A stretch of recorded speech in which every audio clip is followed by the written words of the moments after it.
20th of October. I'm Stephen Ridgway. I'm sure you're going to see this all over the cyber news, but there has been a recent malvertising scam going on via Google Ads that has been tricking people into downloading malware instead of the otherwise excellent open source KeePass password manager. It's not a new attack. It is using Punycode. And I suppose one of the things that we have got to keep on top of is that old attacks, old TTPs, which may appear to have fallen out of favour, can actually still be very very effective. So in this particular case, this is made somewhat more complicated by the fact that the Google ad appears to have the correct KeePass domain in it, but if you click on the ad, you get passed through various filtering various bits of filtering software, which is aiming to sort of filter out bot traffic and sandboxes and so on and so forth, and then presents you with a fake KeePass website. Now, it's using Punycode URL. In this particular case, there is a character. I'm not sure what the character is called, but it's a K with a little kind of little mark underneath it. Almost looks like a sort of mini comma underneath it. I apologise to anybody who may be a legitimate letter in their alphabet, because I don't actually know which particular language that comes from. But however, if you are, I mean, it is noticeable. So I've had a look. So first of all, okay, I've had a little look at this. Right now, Chrome is flagging it as a malicious site with a big red splash page saying, "Don't go here, danger lies beyond." Well, not quite, but you know what I mean. If you ignore that and go beyond, the site's not currently accessible, at least from where I am. However, when you look at the URL, it does actually have the little comma thing, little mark under the K, and it is actually noticeable. So if you are vigilant and keeping an eye on what your browser is actually doing, you would spot it. I don't know how. I mean, I tend to glance at the URLs just out of habit, but I'm not entirely sure I would catch every Punycode attack just by doing that. Anyway, it's the adverts have been taken down. The site appears to be offline at the moment, but it is a timely reminder, which I think is the phrase of the week, a timely reminder that Punycode attacks are still ongoing, and when combined with something like Google Ads, if you can, as an attacker, if you can get your ad to come out at the top for legitimate bits of software, you are going to hit a reasonable proportion of people looking for that bit of software. I suppose my personal mitigation to this is I never click on sponsored ads in Google ever. It's, I'll scroll past them and go and find the first real returned search return rather than a paid for ad, because this whole business of malvertising and malicious sites being advertised on Google, it's partly Google's fault for not being on top of this stuff, but it's partly just that the volume of it is extraordinary. So the simplest thing is just don't use the sponsored ads. Don't use just go to the actual site that you're interested in. And then you will get around this particular kind of attack, but not necessarily all other attacks. So one to one to watch out for. Yeah, no, it's probably gone now anyway. There's been a little bit of good news in that an absolutely huge law enforcement, combined law enforcement engagement has managed to take over the Ragnarlocker, a ransomware operation. So it involves authorities from the US, Europe, well, okay, it says Europe and then says Germany, France, Italy, Spain, Netherlands. Well, okay, so maybe it means at the European level as well as at a country level, Germany, France, Italy, Japan, Spain, Netherlands, Czech Republic, and Latvia. And the police on yesterday, seized the Tor negotiation and the data leak sites. I think this is good news if you have previously been attacked by this particular group. And it is entirely possible now that law enforcement has their hands on these things that there will be further investigations, the potential for keys for specific stuff being returned to legitimate owners, blah blah blah. There's all sorts of stuff that tends to come out of this, most of which goes on very quietly in the background because well, frankly, that's the right way to do it. Would say, though, that this sort of thing, unless it rapidly leads to the arrest of the people responsible, it will be a minor inconvenience to the ransomware gang, who will most likely look to recreate their little empire using other servers in other parts of the world and other locations and so on and so forth. So I doubt if it's the end, but it certainly means that there will be a downturn in the amount of Ragnarlocker ransomware floating around for a while at least. On other international news, Iranian hackers have found to be lurking within Middle Eastern government networks for at least 8 months. The hacking group is known, I know them as APT34. They are also known as Oil Rig, and if you have other names, I wouldn't be too surprised.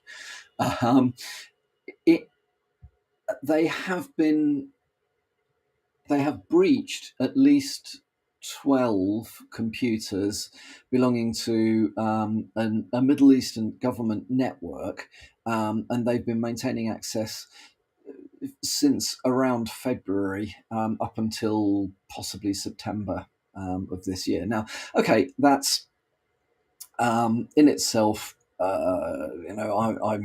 I doubt there are many Middle Eastern government cyber specialists that listen to this briefing. They should, of course, but well, no, you know what I mean. But the thing to bear in mind is that given the political instability at the moment in the Middle East, and given the considerable ability of Iran to engage in cyber warfare, we all need to be aware of the fact that this stuff is not fiction. I've worked in security organizations where if a risk assessment said that a customer's highest risk was an APT, it was immediately dismissed by senior management because, they're just not interesting enough. APTs wouldn't be bothered with them. But the actual truth is that APTs are more active and they are looking at, information stealing, spreading alarm and despondency through false information. They are also looking to maintain the ability to interrupt and create disruption in critical national infrastructure, and that covers an awful lot of things you wouldn't think about necessarily. So in this particular case, this particular group, well-funded, very capable, they are almost definitely looking to target other Western or Western sympathetic government organisations. So it is a good idea, I think, to keep on top of who may be interested in your business sector, who may be interested in you as an organisation. Specifically, if in any way you've done anything that has got you in the news that might bring you to the attention of some of these groups, or potentially if you are looking after, not only like government level organisations, but potentially traffic, utilities, power and water, transport, you name it. There's a whole load of stuff out there that they are interested in being able to disrupt or interested in getting information from. So good source of information is obviously the MITRE ATT&CK matrix.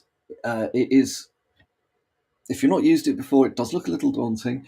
Do watch the videos, do dig into it, because it does give you a really good understanding of the known TTPs, of known malicious groups, and also an indication of what attack categories particular groups use or combine in order to get to whatever it is they're trying to do. And it also covers which groups have been seen to be focusing on which particular sectors as well. So you can build a good threat profile by working through that. It is worthwhile because then you can build defenses that are aimed specifically at the things that are most likely to happen, and then move out from that rather than start somewhere and hope you cover everything approach. I'm sure we haven't talked about it here, at least I can't remember talking about it here, but the DNA sequencing company 23andMe suffered a breach a little while ago. It is, what can you say? So it doesn't look like raw sequences have been exfiltrated, but it raises questions that I have around the security of biometric data. You can't get much more biometric in the way of data than your DNA. Fundamentally, if this stuff is leaked, at its simplest, it can be used for all sorts of stuff. It can be used to identify family, for example. Well, why would that matter? Well, if you're trying to spearfish somebody, knowing more about relatives is friends and relatives is one of those areas that attackers put time and effort into investigating, because it can make them sound more credible. If your DNA indicates that you are susceptible to particular genetic based illness, it opens you up to scams based around medical treatment, just so on and so forth. And then at an even more fundamental level, biometrics is being used to identify people. Well, somewhere along the lines, anything that's biometric gets turned into something which is digital. So the input from, let's say, my laptop doesn't sample my DNA, but in the future, who knows? I don't think this stuff is that far off in possibility. So we've already talked about things like biometrics. If a digital render of your fingerprint has been stolen, there is theoretically, and I'm sure practically in the not too distant future, ways to impersonate you based around injecting the digitized version of your fingerprint into whatever piece of software it is that is reading the fingerprint off your fingerprint reader, or your face off your facial recognition software. It is a bit of an arms race at the moment, but anything which any factor which you can't change, I see as being potential weakness in any form of authentication, because even though you may not be able to think of a way in which it can get compromised right now, if it can get compromised, you can't do anything about it. And that's kind of what worries me about this. So it is interesting to see that attackers are targeting at least one repository of DNA information. They may not be smart enough or motivated enough to actually take the sequences, but I bet you that's coming. So yeah, if you are happy to put your DNA into one of these databases, which I mean, that actually, again, that's slightly going on here, but forgive me, drop off if you don't want to listen to this bit. But something that has, I think, been in the back of my mind for quite a long time, and one of the reasons why I was staunchly against giving any data to these DNA sequencing organisations, is that at least historically, and possibly still in the T's and C's. It is possible for these companies to then patent your DNA. Now that's an interesting concept, but definitely when this stuff was new, in certain parts of the world, it was perfectly legitimate for the sequencing company to say, well, we've sequenced this. This sequence is now a patent of ours. That's a absolute mess, because then anything that they derive from your DNA, in fact, you don't even own yourself at that point. So I believe that there's been some, over the years, these things have settled down somewhat, but you've got to be careful about how this data is being used to make sure that you fully understand. And I would be cautious around understanding where your data is being held, because not all jurisdictions are as focused on privacy as, say, European Union, for example, or maybe California. California is quite good as well. So, if your DNA can be requested, your sequences can be requested by, say, law enforcement. It is entirely possible that even if you were never, you're completely innocent and you were never a suspect, but you happen to have, I don't know what, left, been used the same hotel room as somebody who, blah, blah, blah, you're going to find yourself in all sorts of databases that you don't want to be. So anyway, this whole area around DNA, holding DNA stuff online, very thorny area, but be aware, people are aiming to steal this stuff for increasingly nefarious reasons. That is absolutely enough from me for a Friday. Hope you have a great weekend, and I will speak to you all again